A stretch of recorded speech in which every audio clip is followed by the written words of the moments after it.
Is it possible to become a millionaire without inheriting money, getting lucky, or making $500,000 a year? According to a recent Ramsey Solutions study, 74% of millennials believe that millionaires did inherit their money. However, when you look at the data, 79% of millionaires did not inherit their money. So what's going on? They must have either got lucky or made a bunch of money, right? Well, only 31% of millionaires ever averaged over $100,000 salary. So they didn't have a super high income, and I don't think that they all got lucky. So how did they get their money, and what can we do to get to that millionaire status? Well, first, if you're doubting the fact that your job will ever pay you enough to get to that millionaire status, you need to know the story of Ronald Reed. This was a guy who passed away in 2014 with over $8 million. And at first you might be thinking, okay, another rich guy dying, what's the big deal? Ronald worked most of his life as a gas station attendant and as a janitor, never really making much money.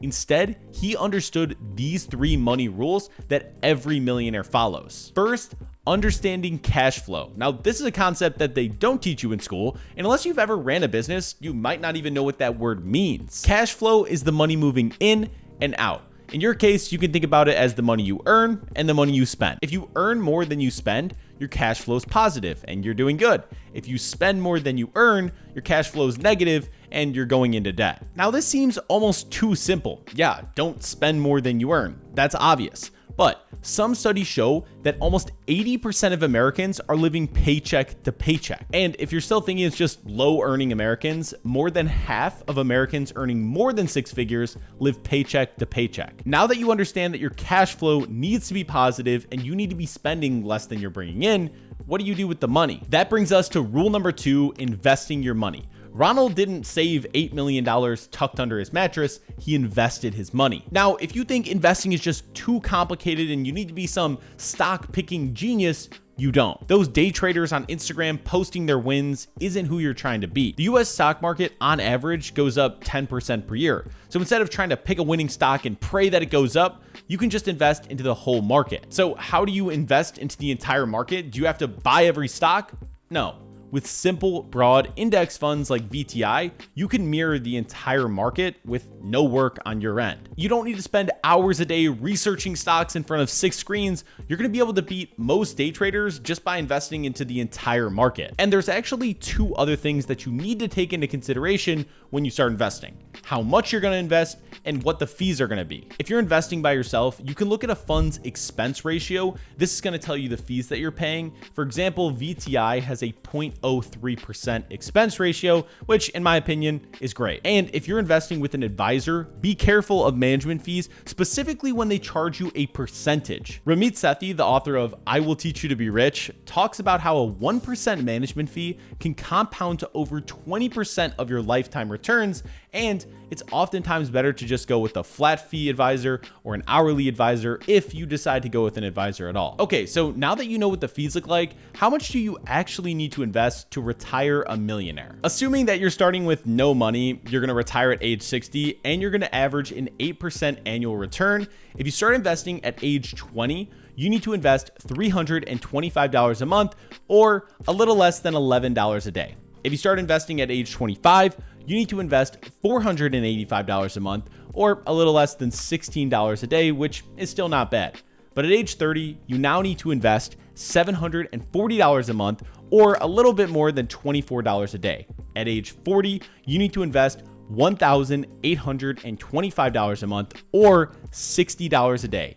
And at age 50, you need to invest $5,755 per month, or almost $190 a day to retire a millionaire. Now, if you're wondering why those numbers got exponentially larger, it's because of the third money rule, compounding interest over time. Albert Einstein called compound interest the 8th wonder of the world. He who understands it earns it, he who doesn't pays it. Let's take a simple example. Would you rather have $1 million today or a penny that doubles every day for the next 30 days? Well, if you took the penny, after a week, on day 7, you'd only have 64 cents. And on day 15, you'd only have a little over 163 bucks. And with 5 days left, on day 25, you'd only have a little over 167,000. However, on day 28, you'd have $1.3 million, and on day 30, you'd have over $5 million. And this is the case because of compound interest. The simple way to think about it is that your interest is earning you interest. And it might be a slow snowball at the start, but after enough years, the numbers start to get crazy. An example of where the numbers go absolutely insane is with Warren Buffett. You might not know this, but Warren Buffett accumulated 99% of his wealth after his 50th birthday. And if you see his wealth graph, it looks oddly similar to the pennies graph. What millionaires understand is that real wealth is built with compound interest, and compound interest is built over time. So let's recap the 3 rules that millionaires live by and what you can actually do today. First, you need to understand cash flow and make sure you're not spending more than you're bringing in. Next, you need to understand the power of not just saving, but also investing your money. And lastly, you have to be wise enough to let compound interest take its effect, which means the earlier you start investing, the faster you'll see results. Once you've committed to investing, there's only really 2 levers you can pull: decreasing your spending or increasing your income. And if you're on a low salary, or really any salary at all, your savings is always going to be capped, but your earnings has unlimited potential. If you want to save money, you have to improve your mindset around money. And I'm not talking about some type of woo-woo magical fairy dust if you hope enough money will just appear in your account, but rather understanding that sacrificing today will help you tomorrow. And you need to have a long-term mindset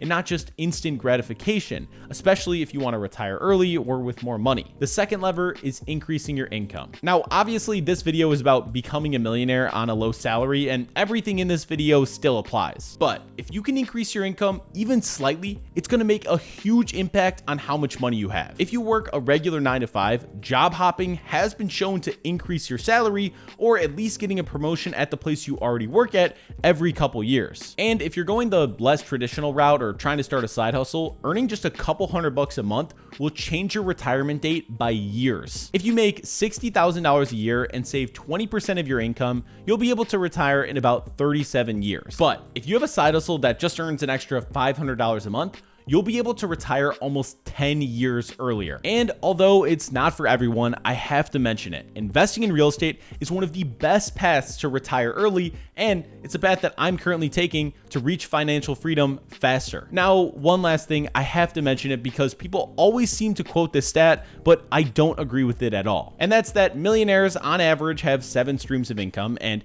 if you want to be a millionaire, you should probably have 7 streams of income. Now, I'm definitely not saying that it's a bad thing to have multiple streams of income, but I think the stat is a little bit misleading. Everyone that I know focused on one thing, whether it was building a business, investing in real estate, or something else. They focused in on one thing, and that's how they reached millionaire status. Then, once they became a millionaire, they diversified to conserve their wealth. I think it's important to look at what someone did to get their wealth, not just what they're doing now that they're already a millionaire. And if you guys made it this far, thank you so much for watching. Drop a like, it helps me a ton, and I'll see you guys in the next one.